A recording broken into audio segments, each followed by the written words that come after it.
Peace Report. I'm Amy Goodman with Nermeen Sheikh. For months, Americans have heard dire warnings about the impending collapse of the United States Postal Service due to fiscal insolvency. Now, at midnight today, the agency is bracing for its first ever default on billions in payments due to the Treasury.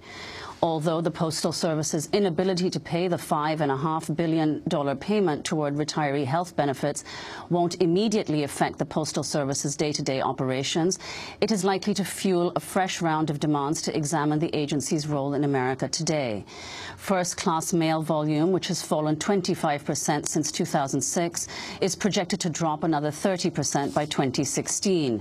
The agency faces a cash shortage of $100 million this October, stemming from declining mail volume that could balloon to $1.2 billion next year. The U.S. Postmaster General, Patrick Donohoe, has asked Congress to reduce the financial burden on the agency and let it undergo significant cuts to address the decline in mail due to web transactions. Those cuts include shedding some 150,000 jobs, the elimination of Saturday delivery, and the closing of roughly half the agency's mail processing facilities, measures largely opposed by postal unions. Earlier this year, Donohoe said revamping and consolidating the agency is a natural outcome of changing times. You have to start making some changes as this volume continues to get out. I was in Rockford the other day. We have no volume there. We have the volume and the work hours that we use, the time that we use our machines can easily be absorbed in a facility up the line with no problem. No additional cost there, and then we take the people who work in Rockford and find jobs for them within our system. We're very careful. We haven't hired anybody. We have plenty of landing spots. It can be a very fair outcome for both customers and employees and allows us to get these finances in order. But postal workers say the much-touted crisis facing the U.S. Postal Service isn't what it seems. Rather, they point to a 2006 law that forced the Postal Service to become the only agency required to fund 75 years of retiree health benefits over just a 10-year span. The American Postal Workers Union says the law's requirements account for 100% of the service's $20 billion in losses over the previous 4 years, without which the service would have turned a profit. In late June, 10 current and former postal workers launched a hunger strike to protest the pre-funding requirement. Well, the problem is not the mail volume going down, and the problem is not the Internet. The problem is not even a private competition. The problem is a pre-funding mandate that Congress imposed in 2006, that the Postal Service pre-fund retiree health benefits 75 years in advance. The Postal Service had hoped that Congress would help defer the payment that's due today.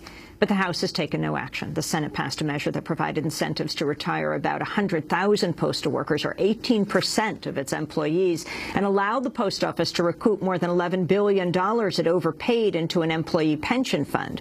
The Senate declined to act to stop Saturday deliveries.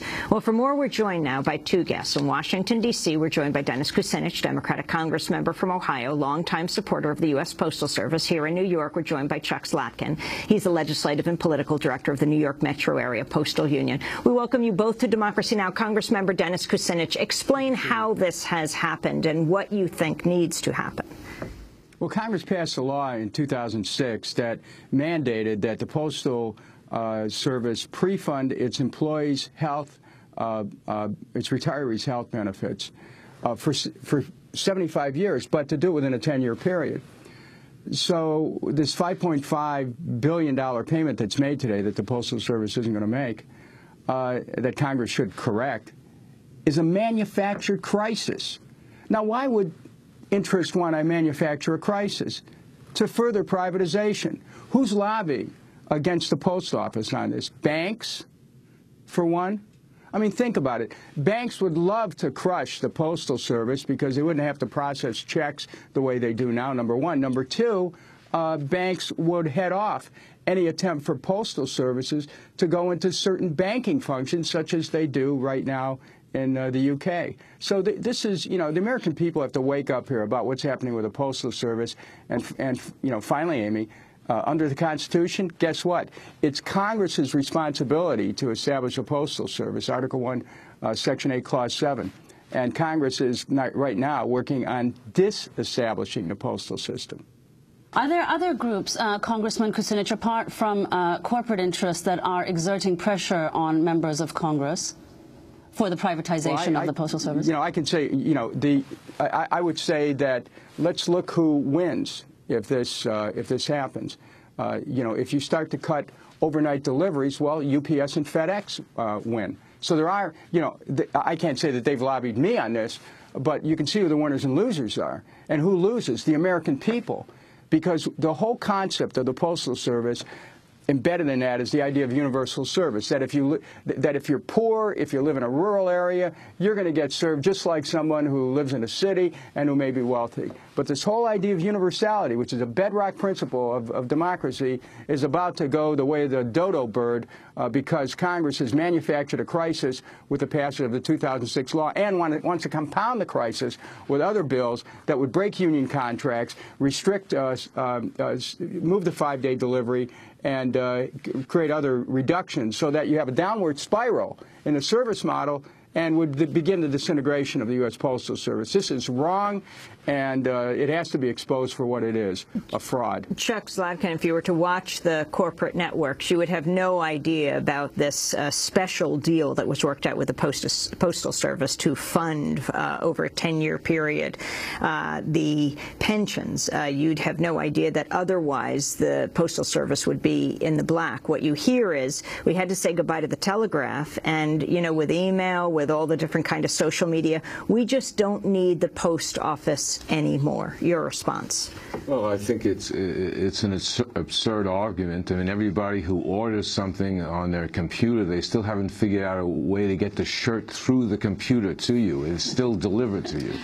And it may be true that people aren't writing letters to grandma the way they used to, but everyone's getting their Netflix through the Postal Service. So what hurt the post office were factors that it could have survived. The electronic alternatives, it would still be okay. Even with the economic collapse of 2008, where, you know, businesses use the Postal Service less, the Postal Service would still be okay. It's these congressional mandates. But now, you know, we're talking about 2006, but we're not going back to 1971 when the Postal Service was formed after the great postal strike of 1970 and postal workers got collective bargaining. What happened then is that the Postal Service had to pay into the employees' pensions, and there was a study done in 2009 by the Inspector General of the Postal Service that said the Postal Service had overpaid $75 billion. In 2010, the Postal Regulatory Commission commissioned their own study that said, oh, it was only about between 50 and 60 billion. So in addition to these overpayments since 2006 into the future retirees' health benefits, they've overpaid into the pension funds for decades. The Postal Service has been a cash cow for the government, not vice versa. Last week, Peter Orszag, the former Obama administration Office of Management and Budget Director, wrote an opinion piece for Bloomberg News called "Best Fix for Postal Service is to Take It Private." He wrote, quote, "Those who believe in the usefulness of government must be vigilant about making sure all its activities are vital ones, since the unnecessary ones undermine public confidence. With this in mind, Congress should now privatize the U.S. Postal Service." Congressman Kucinich, could you respond to that? That last line, he said Congress should now privatize? Yes, should privatize that, yes. Boy, what a revelation. This person worked inside the White House. Think about that. I mean, we really have a government that's just going to the highest bidder, which is all these private interest groups that are hovering around like vultures trying to pick off a postal service, which actually is one of the strongest services that government provides through you know, people who are involved in delivering mail. This really needs to be challenged, because this is about privatization at its core. So thanks to Mr. Orszag for being so candid about things that I'm sure he supported when he was one of the president's top advisors. So, you know, we need to stand up for the whole principle of government acting as a public service. Government is not there to make a profit. It's there to provide a service. Congressman Kucinich, some people suggest, though, that some reform of the Postal Service is necessary. Do you agree with that? Of course. You know, every institution has to evolve. There's no question about that. But to say there's a difference between allowing an institution to evolve and grow and destroying it. And right now, the attempt is being made to destroy the Postal Service. This would impact on all Americans. It would drive up the cost of mail. I want everyone watching this to think about what happens if the Postal Service is destroyed. What do you think the cost of mail is going to be?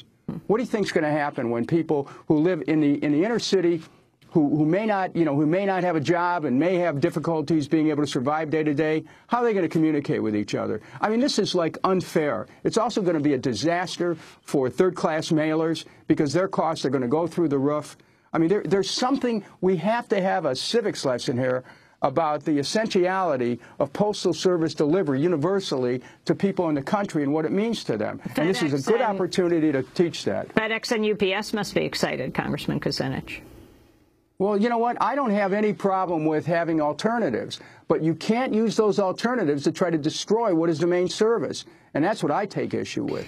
And so the idea that we should just privatize everything, no, absolutely not. There's trying to privatize the military, privatize other government functions. Every time you privatize something, the cost goes up to the public. It may profit the private sector, but it certainly doesn't benefit the public. And the Postal Service is a constitutional duty of Congress. And if Congress can't do it, those members who feel they can't support the Postal Service, well, they ought to get out of the way and help those and permit those to come forward who support the Postal Service. That's Democrats and Republicans alike. Your colleague, at least for now, Republican Congressmember Darrell Issa of California, chair of the House Oversight and Government Reform Committee, has championed a bill that would allow for the phasing out of around 150,000 jobs and facilitate a faster move to 5-day delivery. Last year, he explained to the Heritage Foundation why he thinks revamping the post office makes sense. We'll be doing ourselves a favor because we'll be saving wages we don't need to be paying. And yes, it does mean there'll be 200,000 people who will either be retired or doing other work in addition to their retirement. But that's what Americans are dealing with. Americans do not get to keep a job just because they work for the government. The private sector doesn't have that. If there's a slowdown at General Motors, you're out on the street waiting to come back when times are better. In the case of the post office, this slowdown is permanent. That's Republican Congressmember Darrell Issa. Your response from the other side of the aisle, Congressman Kucinich. Well, Darrell Issa is a brilliant businessman. I mean, if we put Darrell Issa in charge of the U.S. Post Office and had that as his charge to help the post office survive, he'd figure out a way to do it. But he's on the other side of this. He's advocating the cause of private business. Okay, let's look at that. But it's not his decision to make alone. We have to understand this principle of universal service goes beyond corporate profit. It goes to the essence of what a democracy is about. Think about it. Why did the founders put the post office in the Constitution? I mean, really, they were delivering mail by horseback then. So because there was a thought about being able to move the commerce of the country, and not only that, but to be able to help people communicate with each other. That need is no less. Can the post office update itself? Of course. But that's not what the argument is underpinning this. The argument is whether or not the post office is going to survive, and whether it's going to be thrown in a trash bin to be picked up by corporate interests who will get it for essentially pennies on a dollar and then recapitalize it to make hundreds of billions or trillions of dollars in the long run. We cannot let that happen. Chuck Zlatkin, before we conclude, I'd just like to ask you that the post office is the second largest employer in the U.S. after Walmart. Can you say a little about what communities would be the most greatly impacted by what happens tonight if there is a decision taken? Well, no one will be impacted by tonight because they're just not making a payment that they don't have to make in the first place. Service will continue. What will be used by tonight will be excuses for the forces of privatization, the people who want to destroy the Postal Service to move forward with that plan. But the people who most depend upon the service are the elderly, poor people, the disabled, small business owners. They can't afford the alternative. It's for them that we're fighting, because as far as the union's concerned, if the people get the service they deserve, there'll be plenty of jobs for us. The Postal Service isn't a make-work business. It's an essential service for the American people.